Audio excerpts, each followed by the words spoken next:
A 23-year-old kid walks into a bar. He's got a degree that cost him $60,000 a year. He's living with his parents. He works 20 hours a week doing DoorDash because the full-time marketing job he applied to got filled by an AI tool his boomer boss doesn't even know how to pronounce. His girlfriend just broke up with him because she makes more money and wants someone who can, quote, provide. He orders a beer, $7. He opens his banking app, $412. Rent in his city for a studio apartment, $1,800 a month. He does the math. He can't. His generation is the first in American history statistically likely to be poorer than their parents. And here's the kicker. He's not an outlier. He's the median. So here's my question. What happens when an entire generation realizes the game is rigged and they can't win? I'm going to walk you through why Gen Z is sitting on the largest economic and social pressure valve in modern American history, why it's about to blow, and why almost nobody in power is talking about it, because the incentives are all wrong. By the way, I built a free early retirement calculator because most online ones are mathematically wrong. It uses BlackRock and Vanguard logic to expose the weak points in your plan, and I only ask for your email to send the report so I don't store any of your financial data. Link in the description. Here's the central idea. Think of the economy like a game of musical chairs. Boomers had 12 chairs for 10 people.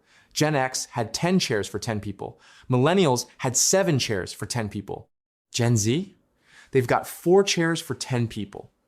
And 2 of those chairs are made of cardboard, held together with student loan debt and the false promise that a degree equals a job. And we're sitting here pretending this is fine. Let me paint the picture with some numbers because I actually pulled the data.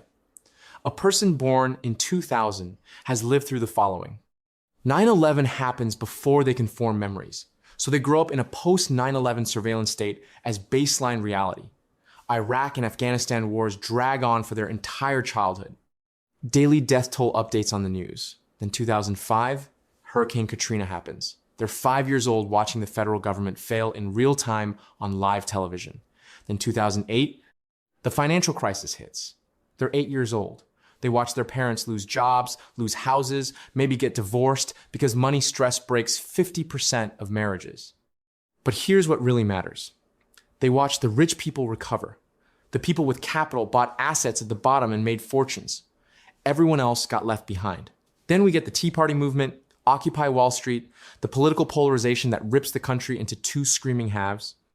Then 2015 to 2016, the Trump election cycle, which, regardless of your politics, turned governance into reality television. Then they lived through 4 years of that. Then COVID hits. They're 20 years old, prime years, high school or college. Gone, locked inside, can't see grandma in the hospital, can't go to a party, can't have a graduation. Then they emerge into an economy where entry-level jobs require 3 years of experience. AI is taking the jobs that are left. Housing costs $400,000 minimum in any city with jobs. And we're talking about more wars while the border is open and the government is spending money on everyone except them. There is no win in that list. Not a single structural tailwind. Every single formative experience for this generation has been a lesson in systemic failure and betrayal. And we're surprised they're checking out? Here's where it gets really interesting. The unemployment rate for Gen Z men is spiking, but not because there aren't jobs. There are jobs. Mike Rowe, the dirty jobs guy, has been screaming about this for years. He says he gets calls from companies begging for 10,000 workers to fill trade positions. Plumbers, electricians, welders. Jobs that pay $70,000, $80,000, $90,000 a year with benefits. And they can't find the workers. You know why? Because we spent 2 decades telling kids that if you don't go to college, you're a failure. We turned an entire generation into debt slaves, pursuing degrees that have no market value because the incentive structure was broken. Colleges get paid up front. They have no skin in the game. If you graduate and can't find work, that's your problem, not theirs. So kids took out loans they didn't understand at 17 years old, got degrees in fields with no jobs, and now they're 25 years old with $80,000 in debt working at Starbucks. But even the ones who did everything right are screwed. Let me show you the math. Take a kid who graduates in 2024 with a degree in marketing. He gets a job, $45,000 a year. Sounds okay, right? Let's break it down. After taxes, That's about $32,000 take home. Rent for a one-bedroom apartment in any city with jobs, let's say $1,400 a month. That's $16,800 a year. Student loan payment, $400 a month. That's another $4,800 a year. Car payment and insurance because you need a car, $350 a month, $4,200 a year. We're at $25,800, and we haven't fed him yet. Groceries, gas, phone, utilities, let's say another $500 a month, $6,000 a year. We're at $31,800. He has $200 a year left over. Not a month, a year. If he wants to go on a date, he's going into credit card debt. If his car breaks down, he's buried. If he wants to save for a house, he'd need a down payment of $40,000 at minimum, which at his current savings rate would take him 200 years. Now you might be thinking, okay, but he'll get raises, he'll move up. Maybe. Or maybe his company brings in an AI tool that does his job better and faster, and he's back to DoorDash. Because that's the other pressure point. We're at the beginning of the biggest labor replacement cycle in history. AI isn't coming. It's here. And it's not taking the jobs we thought it would take first. It's taking entry-level, white-collar work. The exact jobs Gen Z was told to go to college for. So what do? They check out. There's a stat I saw recently. More Gen Z men are choosing unemployment over work because work is more depressing than unemployment. Read that again. The psychic cost of working a dead-end job you hate for money that doesn't cover your bills is greater than the psychic cost of staying home, smoking weed, playing video games, and living with your parents. That's not laziness. That's a rational economic decision in a broken system. And here's the part that should terrify you. Men without purpose don't just sit quietly. Historically, when you have a large population of young men with no economic prospects, no path to family formation, no stake in society, things get unstable fast.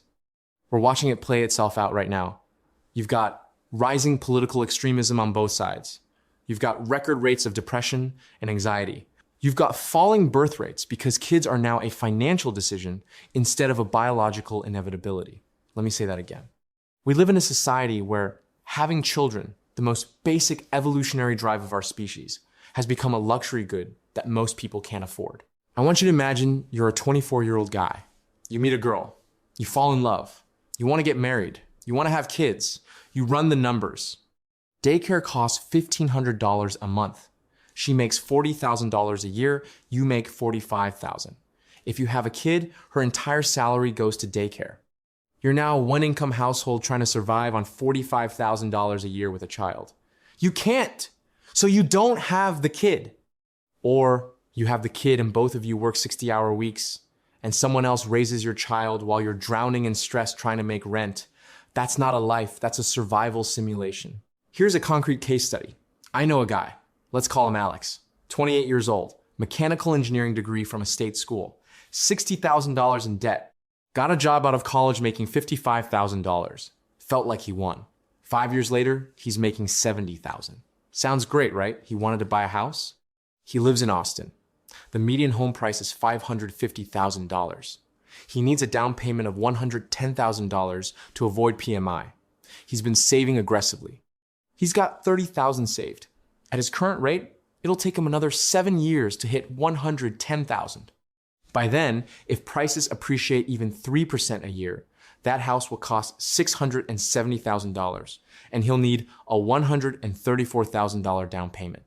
He's chasing a moving target that's accelerating faster than he can run. So he did what any rational person would do. He gave up. He signed another year lease on his apartment. He's not getting married because he can't afford to support a family.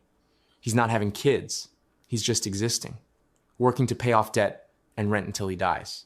Now multiply Alex by 20 million people.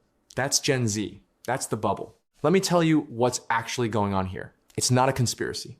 It's incentives. Everyone in the system is acting rationally according to their incentives. And the result is a machine that eats young people.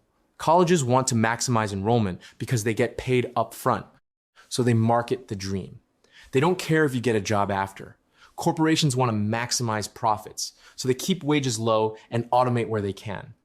Landlords want to maximize rent, so they charge whatever the market will bear. Boomers who own houses want their property values to go up, so they vote against new construction. Everyone is doing what's rational for them. The system isn't broken. It's working exactly as designed. It's just designed to benefit people who already have assets. If you're starting from zero, you're locked out. And here's the kicker. Nobody wants to say out loud. The political class doesn't care. Republicans offer tax cuts that primarily benefit high earners and asset owners. Democrats offer student loan forgiveness that gets blocked in courts and doesn't address the underlying cost disease in education. Neither party has a real plan to make housing affordable or wages livable or family formation possible for people under 30. You know why? Because people under 30 don't vote in high enough numbers to matter, and they don't donate to campaigns. The incentive isn't there. There's a stat that haunts me. In 1980, a single-income household could support a family of 4 with a middle-class lifestyle. The dad could be a trucker, the mom could stay home with the kids, they could take a vacation once a year, they could save for retirement. That was the baseline. Now, 2 incomes barely cover it. Both parents work full-time, the kids go to daycare. There's no savings. One medical emergency and you're bankrupt. We've doubled the labor input and halved the lifestyle output. That's not progress, that's extraction. And it gets worse. Colleges now cost $60,000 a year. In 1980, adjusted for inflation, it was about $10,000. The price has gone up 6 times faster than inflation. You know why? Because we made student loans non-dischargeable in bankruptcy and guaranteed by the government. Colleges realized they could charge whatever they wanted because kids could always get loans. It's the same thing that happened with housing in 2008. Infinite cheap credit leads to infinite price increases until the bubble pops. Except this time, the bubble isn't houses, it's people. And when people pop, you don't get a financial crisis, you get a social crisis. Quick cutaway. Imagine being a university president in 2010. Your CFO walks in and says, hey, we could keep tuition flat and maintain quality, or we could raise tuition 8% a year, build a lazy river for the students, pay ourselves 7-figure salaries, and the kids will still come because the loans are guaranteed. What do you think he picks? Exactly. Here's another cutaway. Picture a corporate HR meeting. Someone says, we could train entry-level workers and invest in their development. Or we could post jobs requiring 3 years of experience for entry-level pay and just wait for someone desperate enough to apply. They pick option 2 every time because training costs money and labor is disposable. So what's the trade? What do you actually do with this information? First, if you're in Gen Z or you have kids in Gen Z, stop playing the rigged game. The path of college, corporate job, save for retirement, buy a house is broken for most people. You need asymmetric bets. Learn a trade that can't be outsourced or automated. Plumbing, electrical, HVAC. Or build a skill that has leverage. Coding, sales, content creation. Something where your output isn't tied to your hours. The middle path is dead. Second, if you have capital, this is the buy signal of the decade. Gen Z's pain is your opportunity. They can't buy houses, so buy rental properties. They can't start businesses, so invest in the ones that serve them. They're struggling, so build tools and services that solve their problems. I'm not saying this to be cruel. I'm saying the people who recognize demographic shifts early make generational wealth. Lazy investing built more fortune than crypto memes. Third, if you're in power, and I know statistically you're probably not watching this, but if you are, fix the incentive structures. Make colleges liable for graduate employment outcomes. Tie their funding to job placement rates. Make housing development easier, not harder. Zone for density. Let builders build. Make family formation economically viable again. Raise the child tax credit to $10,000 per kid. Make it possible for one parent to stay home if they want to. These aren't radical ideas. They're just politically unpopular because they require telling your donors no. The Gen Z bubble is real. It's not a metaphor. It's 20 million people who can't afford to participate in the economy, can't start families, can't buy homes, and are checking out of the system entirely. When a generation has no stake in society, they stop defending it. And that's when things get interesting. The only question is whether we figure this out before it blows or after. My money's on after. But at least now you know what to watch for.